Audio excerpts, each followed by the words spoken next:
Fue bautizada como Victoria de Dios, la operación a gran escala en la frontera con Arabia Saudí. El ejército yemení, apoyado por el Movimiento Popular Ansarolá, desarrolló la operación que considera la mayor campaña contra las fuerzas enemigas desde el comienzo de la agresión contra Yemen en marzo de 2015. La operación se concreta a 2 semanas del ataque yemení a las plantas de la petrolera saudí Aramco, que causó daños masivos a la compañía. Los soldados yemeníes capturaron a miles de fuerzas de la coalición y este aumento de las tensiones geopolíticas y también militares han reflejado claramente un deterioro de la posición fiscal del reino, lo que llevó a que la agencia Fitch señalara que existe el riesgo de más ataques contra Arabia Saudí, generando fuertes daños económicos. La agencia de calificación Moody's recortó el crecimiento para Riad de 1,5 a 0,3% para este 2019. Soy Osvaldo Canales y esto es Detrás de la Razón.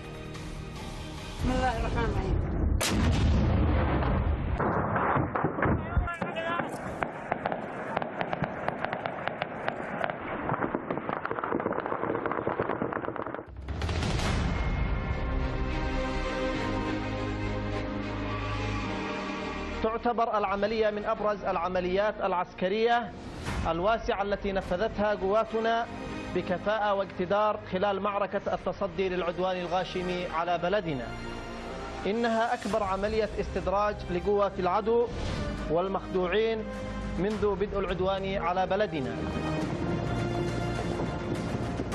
Los combatientes del Movimiento Popular Yemení de Ansarolá efectuaron una emboscada a gran escala contra las fuerzas agresoras de la coalición saudí. 3 brigadas saudíes colapsaron. Unas 2000 tropas agresoras fueron arrestadas tras su rendición. Grandes cantidades de armas y vehículos militares saudíes han sido capturados. Además, unos 350.000 kilómetros cuadrados del territorio yemení ha sido liberado en la primera fase de la operación. Al principio, las fuerzas de la coalición saudí comenzaron una ofensiva contra las provincias saudíes de Saada y Al-Jaouf en un intento para derrotar a Ansarolá. Su avance se enfrentó con un repliegue táctico y calculado de fuerzas yemeníes. Permitieron que las fuerzas de la coalición avanzaran en territorio yemení. Las fuerzas agresoras pensaron que podían avanzar ligeramente en Yemen, subestimando la resistencia yemení, pero de sorpresa fueron asediados y emboscados en la región de Katab por fuerzas yemeníes que esperaban su llegada. Más de 200 tropas de mercenarios saudíes murieron en la operación. Según los yemeníes, han sido abatidos en los bombardeos de los aviones de guerra de la propia Arabia Saudí. وعملت قواتنا بعد استسلام الآلاف من قوات العدو على تأمينهم من الغارات الانتقامية للطيران الحربي الذي استهدف الأسرى بعشرات الغارات. وتطمئن القوات المسلحة اليمنية كل أهالي الأسرى من مختلف الجنسيات بأنها ستتخذ المزيد من الإجراءات اللازمة لحمايتهم من استهداف الطيران الحربي. La operación es el segundo duro golpe a la coalición saudí en pocas semanas. El pasado 14 de septiembre, las instalaciones del petrolero Aramco saudí fueron dañados severamente en un ataque de represalia yemení. Arabia Saudí y sus aliados occidentales alegaban sin precisar pruebas que los ataques contra Aramco se realizaron por Irán. Teherán desmintió señalando que los yemeníes cuentan con herramientas y están en su derecho de autodefenderse, lo que queda demostrado en el ataque. La semana pasada, las fuerzas yemeníes anunciaron un cese unilateral de ataques contra Arabia Saudí. El anuncio no recibió una respuesta recíproca de Arabia Saudí. Sin embargo, este lunes los yemeníes liberaron de manera unilateral a 290 prisioneros de la coalición saudí, en su última medida para apoyar la solución política. وطلبنا من الأمم المتحدة الضغط على قوى العدوان لاتخاذ خطوة مماثلة أو احتساب عددا مماثلا من أسرانا في أي صفقة مقبلة تتم عبرهم. ونؤكد أن هذه المبادرة تندرج ضمن تنفيذ اتفاق السويد بشأن الأسرى. No obstante, los yemeníes aseguran que sus operaciones de represalia siguen siendo una herramienta disuasiva frente a más de 4 años de constantes bombardeos de Arabia Saudí contra su país. Los ataques desde Yemen han resultado en severas consecuencias económicas para Arabia Saudí. En su reciente informe, la agencia calificadora Fitch rebajó la calificación crediticia de Arabia Saudí de A+ a la calificación A, citando crecientes tensiones geopolíticas y militares en la región. Bien, ahí teníamos el trabajo de investigación de nuestro equipo de producción de Detrás de la Razón. Muchísimas gracias porque nos permite también aclarar todo lo que ha ocurrido ya en los últimos días. Saludamos de inmediato a Javier Arias Borque, periodista desde Madrid, y Adrián Zelaya, presidente de CAI Center desde Durango, que nos acompañan en esta noche. A ambos muchísimas gracias para tratar un tema bastante complejo que vemos que está tomando cada vez distintas aristas. A los dos, muchísimas gracias por estar con nosotros. Y quiero plantearles de inmediato una pregunta a ambos. Parto contigo, Javier. ¿Qué representa este nuevo ataque a gran escala para Arabia Saudí? Hola Osvaldo, muy buenas, gracias por la invitación a vuestro programa.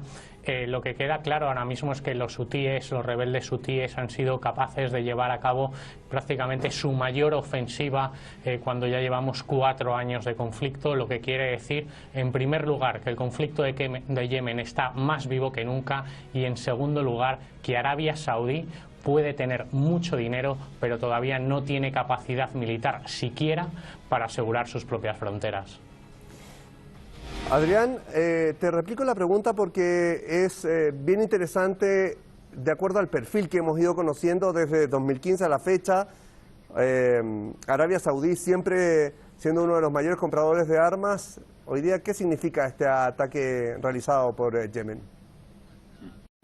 Bueno, probablemente estamos ante un punto de inflexión en la guerra de Yemen, desde una fase de resistencia frente a enemigos aparentemente por parte de Yemen, frente a enemigos aparentemente muchísimo más poderosos, y que sin embargo primero no han sido capaces de vencer, y ahora estamos viendo cómo probablemente entramos ya en un punto de declive en el que todo indica que van a tener que terminar saliendo de Yemen de mala manera, ¿no? Con respecto a Arabia Saudita, evidentemente, como ha dicho mi compañero, esto nos indica la falta de capacidad militar de Arabia Saudita, pero también esto responde a un fondo de un país que efectivamente tiene mucho dinero, pero que socialmente está totalmente desestructurado. Es una oligarquía, digamos, semifeudal, en la que los ciudadanos importan muy poco, la gestión del gobierno es totalmente oligárquica, la administración es muy ineficiente, la gestión económica es ineficiente, la gestión del ejército también es tremendamente ineficiente, y además de esto estamos con un ejército totalmente desmoralizado ya desde el primer momento. La falta de identificación de cuadros y de las bases del ejército con su propio gobierno es prácticamente total, y ahora estamos viendo seguramente las consecuencias de todo esto. Javier, Arabia Saudí, bueno, ha mostrado ya cuál es su estrategia, pero ahora, ¿en qué escenario quedan las acusaciones contra Irán? Recordemos que el 14 de septiembre se dan estos ataques contra la petrolera Aramco, y tanto Arabia Saudí y Estados Unidos apuntan a que detrás de ellos está Irán. Pero con este ataque, las fuerzas yemeníes están mostrando que efectivamente tienen capacidad para defensa y contraataque. Sí, efectivamente. Efectivamente, los rebeldes hutíes han demostrado que tienen muchísima más capacidad de la que pensaba, sobre todo no solo una cuestión estratégica, como ha demostrado esta última batalla, digamos, que ha tenido lugar durante el fin de semana, donde lo que se ha puesto de manifiesto es que la estrategia de los hutíes es muy buena sobre el campo de batalla en estos momentos, sino también con el uso de recursos militares, como puede ser el uso de drones o incluso misiles de corto alcance que están utilizando, digamos, de una manera acertada, y frente a la cual Arabia Saudí no está siendo capaz de reaccionar ni de defenderse de una forma satisfactoria frente a los miles de millones de presupuesto que tiene. Lo que también tenemos que preguntarnos es cómo se ha llevado a cabo este salto cualitativo de los rebeldes hutíes, ¿no? De dónde están sacando estos drones, de dónde sacan el dinero y de dónde adquieren estos drones, si hay alguna potencia extranjera que les está ayudando armamentísticamente para haber dado este salto de calidad, digamos, en su haber bélico. Y creo que es el momento de que Estados Unidos y que Arabia Saudí, si tienen pruebas de que hay otras potencias extranjeras apoyando a los hutíes, las pongan sobre la mesa. En el caso de la petrolera hablaron claramente de Irán. Si tienen las pruebas, creo que se deberían poner encima de la mesa. ¿No ha pasado mucho tiempo para que todavía no existan pruebas al respecto? Sí, bueno, en otros casos se ha dado pruebas de que la tecnología, por ejemplo, en drones que estaba utilizando los rebeldes hutíes era una tecnología que no era occidental, que tampoco venía del antiguo bloque del este europeo, del espacio soviético, que tampoco provenía de China y que todo apuntaba que podría ser desde Irán. En ese caso sí había algunas evidencias de que los hutíes podían estar utilizando tecnología iraní, por ejemplo, en el uso de drones que tan satisfactoriamente resultados les está dando en el campo de batalla. Adrián, tú querías hacer una réplica, tu punto de vista respecto al tema de las pruebas frente a lo que se apunta hacia Irán. Bastante breve porque también tengo que preguntarte otras cosas. No, simplemente que yo creo que aquí hay que distinguir dos aspectos. Una cosa es que haya habido una implicación directa de Irán en el ataque a las refinerías saudíes y otra cosa es el que haya unos otros países que ayuden a los hutíes en su lucha. Hay que recordar que este enfrentamiento que se deriva de la invasión de Arabia Saudita y de sus aliados es una parte al final del enfrentamiento que tenemos, digamos, entre el bloque emergente y Estados Unidos y sus aliados en Oriente Medio. Entonces, yo no conozco el detalle, pero doy por supuesto que de una forma o de otra, evidentemente los hutíes están siendo ayudados y no hay absolutamente nada que reprochar en eso, al contrario. Ojalá todo el mundo tuviese la capacidad y la decencia de ayudar a un pueblo que está siendo masacrado de esa forma tan injusta y tan bárbara. Ahora, Arabia Saudí es uno de los mayores compradores de armas en el mundo, lo habíamos dicho. Hasta el 14 de septiembre, Yemen era el país más pobre del mundo árabe, un territorio de la mayor crisis humanitaria también, así se le ha denominado, y el tema más bien olvidado por los medios de comunicación. Adrián, desde tu punto de vista, ¿qué ha quedado demostrado hoy?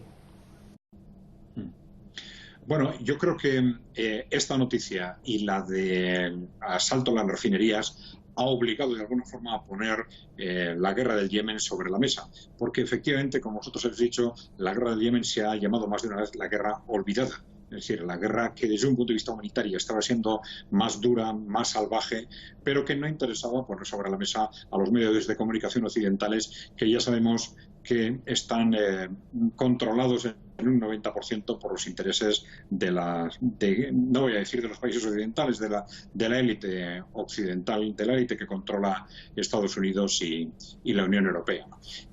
A pesar de esto, los yemeníes han sabido aguantar. Esto es un tema clave porque todo el mundo daba por supuesto que por su superioridad numérica, financiera, etcétera, y Arabia Saudita y sus aliados iban a acabar con los hutíes de forma inmediata. Ellos también lo pensaba Arabia Saudita. Pero esto no ha sido así, no solo no ha sido así, sino que esto, como digo, está suponiendo ya seguramente no ya una capacidad de resistencia de los hutíes, sino probablemente un punto de inflexión claro en una guerra en la que, desde el punto de vista de Arabia Saudita, simplemente el hecho de su prolongación ya estaba suponiendo graves problemas internos, no solo ya de prestigio internacional, sino desde el punto de vista de los delicados equilibrios internos en Arabia Saudita, que es un régimen en una situación cada vez más inestable. Arabia Saudita, por esa situación interna, no puede permitirse el lujo de una derrota militar. Salvo que haya información complementaria que no conocemos, es muy posible que Arabia Saudita ya esté intentando negociar o con los hutíes o con otros países del bloque emergente algún tipo de salida honrosa de Yemen. Javier, 14 de septiembre, ataque al corazón de las petroleras en Arabia Saudí. Ahora estamos hablando de este ataque en terreno donde hay varias bajas, estamos hablando de centenares. ¿Qué se evidencia con esto para Arabia Saudí? Bueno, por un lado, efectivamente, como decías, Arabia Saudí es el primer país comprador de armamento en el mundo, entre otras cosas porque Arabia Saudí no tiene industria propia de defensa. Ahora había hecho durante los últimos meses algunos fichajes en el mercado europeo para intentar cimentar una industria de defensa nacional, pero como es inexistente esa industria de defensa nacional, tiene que salir al mercado. Lo que se está poniendo de manifiesto es que tener lo mejor y lo más nuevo que hay en el mercado no te garantiza éxitos militares si no tienes cerebros tácticos y bélicos sobre el terreno que sepan usar todo este material que estás adquiriendo. Por otro lado, Arabia Saudí tiene un grave problema. Hay que recordar, el 14 de abril de 2015 las Naciones Unidas reconocían al presidente Hadi como el legítimo presidente de Yemen. Es decir, estamos ante una guerra civil. Este legítimo presidente pidió ayuda no solo a Arabia Saudí, sino a una coalición árabe en la que hay más países que Arabia Saudí, y ninguno de esos países pueden salir ahora del conflicto sin apuntalar a Hadi como presidente. Yo creo que la situación es muy complicada tanto para el gobierno legítimo de Yemen como para esa coalición internacional que está encabezada por Arabia Saudí, porque están obligados a reintegrar a Hadi al gobierno del país, pero sin embargo están demostrando que no tienen una capacidad real de llevarlo a cabo. Ahora, vamos, Adrián, con lo siguiente. Yemen ha intentado buscar una solución política y un alto al fuego, pero sin respuesta. ¿Qué debería venir de aquí en adelante? ¿Qué es lo que podríamos esperar? Bueno, Arabia Saudita no es precisamente un país que gestione de forma muy racional sus políticas, ¿no? Es una serie continuada de chapuzas en el ámbito interno, en el ámbito estratégico. Ya lo vimos con esa bárbara ejecución de una persona en la embajada en Turquía. Entonces, esa relación interna entre las distintas familias puede generar luchas internas cuyo desenlace es difícil de prever. Pero sí sabemos que la guerra en Yemen es un elemento clave. Es decir, el actual gobierno de Arabia Saudita apostó su prestigio a la invasión de Yemen. Y es algo en lo que desde un punto de vista estratégico tiene sentido dentro de la dinámica que hemos comentado de bloques. Independientemente de los argumentos concretos que existan en cada caso, es evidente que Arabia Saudita decidió invadir Yemen como consecuencia de sus intereses dentro del bloque, compuesto fundamentalmente por Estados Unidos, al gobierno de Israel y al gobierno de Arabia Saudita en Oriente Medio, dentro de esa política de intento de reforzamiento o de defensa de las posiciones de ese bloque. Entonces, es muy posible, teniendo en cuenta los movimientos que ha hecho el propio gobierno de Arabia Saudita, tiene que pensar ahora mismo en que esa situación no se puede prolongar mucho tiempo sin poner en riesgo el propio gobierno interno de Arabia Saudita. Entonces, tiene que pensar en una salida. Yo creo que doy por supuesto que van a negociar una salida desde el punto de vista internacional y desde el punto de vista de la guerra en Yemen, una salida honrosa. Y vamos a ver, teniendo en cuenta los distintos movimientos que se están produciendo en Oriente Medio durante los últimos años, en qué medida esa salida supone o no algún cambio o algún desplazamiento en los alineamientos del propio Arabia Saudita en el ámbito internacional. Ahora, ¿qué nivel de respuesta ha tenido la comunidad internacional frente a esto? Porque también es un tema que se espera bastante o que siempre tratamos de argumentar, que es necesario frente a esta agresión que ha sufrido Yemen por parte de Riad desde marzo de 2015. Te pregunto bien breve a ti, Adrián, para también replicárselo a Javier. Bueno, vamos a ver. Es evidente, desde el punto de vista de la comunidad, digamos, occidental, ha habido en general un mirar para otro lado, a pesar de las continuas proclamas de la Organización de las Naciones Unidas, poniendo sobre la mesa la tremenda crisis humanitaria que se estaba produciendo en Yemen, la hambruna premeditadamente provocada, etcétera.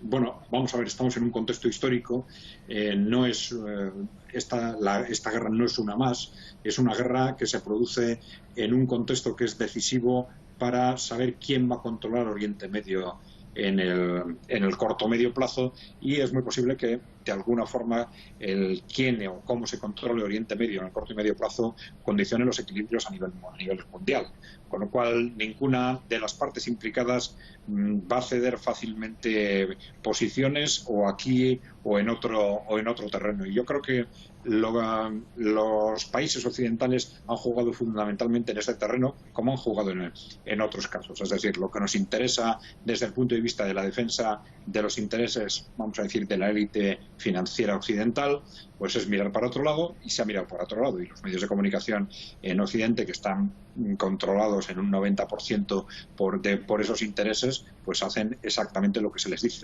Si en este caso interesaba que se olvidasen de esta guerra, y se han olvidado. Javier, brevemente te pregunto lo mismo. ¿Cómo ves la reacción de la comunidad internacional? Porque informes hay, cifras hay, pero respuestas claras, o por lo menos las esperadas, han estado al debe, ¿no? Sí, yo creo que la comunidad internacional se está poniendo de lado ante el conflicto que existe en Yemen. En Yemen hay una guerra civil en la que, digamos, ambos bandos han traído refuerzos de fuera. Los hutíes chiíes tienen de su mano al régimen de Irán. El presidente legítimo Hadi tiene de su lado al régimen de Riad y a la coalición árabe que le apoya. Creo que estamos ante una partida de ajedrez, una partida estratégica por el control de Oriente Medio, que están luchando tanto Irán de forma indirecta como Arabia Saudí de forma directa, y creo que ninguno de los dos lados va a dar su brazo a torcer. No lo va a hacer los hutíes por presión de Irán, no lo va a hacer Arabia Saudí porque su propio prestigio en la zona está en juego. No estoy de acuerdo con esto que decía mi contertulio de que Yemen es una gran guerra olvidada. Precisamente tenemos titulares todos los días en los medios de comunicación occidentales sobre la guerra más olvidada. Paulatinamente es una guerra tan sumamente olvidada que al final ocupa prácticamente información a diario en los medios de comunicación. Es cierto que no en los televisivos, pero sí por lo menos en los medios tanto de papel como digitales. Javier, bien breve, en 30 segundos te pregunto, el rol hoy día del presidente fugitivo, se le llama Abu Rabu Mansur Hadi, al principio del conflicto ya dejó esto de lado. ¿Se puede estar pendiente en recuperar un gobierno en ese escenario? Javier. A día de hoy las Naciones Unidas siguen reconociendo a Hadi como el presidente legítimo de Yemen. Mientras eso sea así, mientras en las Naciones Unidas no haya un pacto para que haya una solución diferente, yo creo que la única solución es intentar reponer a Hadi como presidente, y así lo va a intentar la coalición que lidera Arabia Saudí y que está en apoyo de Hadi. Adrián, para terminar, la economía saudí está tambaleando hoy día. Lo han dicho el tema de estudios económicos, hay una desconfianza en temas de inversión, hay desconfianza en lo que va a ocurrir con el tema del petróleo. Hoy día está produciendo la mitad de lo que generalmente produce, siendo el 5% del petróleo mundial desde Arabia Saudí. ¿Qué pasa con eso? ¿Qué se va a esperar de aquí en adelante con el tema de la confianza que hay internacional hacia Arabia Saudí? Bueno, desde un punto de vista de muy corto plazo tenemos el tema de cuándo es capaz Arabia Saudita de recomponer digamos al 100% su capacidad de producción de petróleo. Esa sería una primera referencia que puede ser muy importante, pero desde un punto de vista de largo plazo se puede hacer un análisis teórico, que es el que ha hecho otras veces el propio gobierno de Arabia Saudita, diciendo, bueno, ante la excesiva dependencia del petróleo vamos a intentar fomentar actividades de carácter productivo, otro tipo, invirtiendo recursos en las mismas, etcétera. Pero yo creo que hay problemas de fondo que hacen difíciles o casi imposibles el que estas estrategias se tomen en serio y salgan adelante. Y son los problemas, digamos, de configuración social que he comentado antes, ¿no? Es un país con, creo que es un 80 y tantos % de extranjeros tratados, digamos, en un régimen de explotación, unos pocos, una minoría de nacionales que además está dominada por la oligarquía semifeudal de las familias gobernantes. Es una estructura en que difícilmente puede realmente ser capaz por sí misma de generar una administración que funcione de forma ordenada y eficiente y una economía que también tenga un carácter realmente productivo. Nos quedamos con eso, Adrián, un tema de tiempo, pero agradecerle a los dos. Javier Arias Borges, periodista desde Madrid, muchísimas gracias por estar con nosotros. Y Adrián Zelaya, presidente de Kai Center, como siempre. A vosotros. Muchísimas gracias, un abrazo, hasta Durango. Sí. Bien, ahí teníamos el tema de hoy. ¿Qué significa y qué significado tiene este ataque? La semana pasada las fuerzas yemeníes anunciaron un cese unilateral de ataques contra Arabia Saudí. La respuesta fue más ataques aéreos de Riad. Este lunes los yemeníes liberaron de manera unilateral, 290 prisioneros saudíes como una última medida para apoyar una solución política. Todo en la práctica sin el ánimo de una respuesta saudí satisfactoria. Uno de los mayores compradores de armas en el mundo ha visto en menos de un mes un abierto debilitamiento económico y también militar. Y es allí donde surge la pregunta, ¿qué más falta para frenar los ataques que han cobrado la vida de miles de civiles yemeníes desde marzo de 2015? En nombre de todo el equipo, muchísimas gracias por acompañarnos. Muy buenas noches.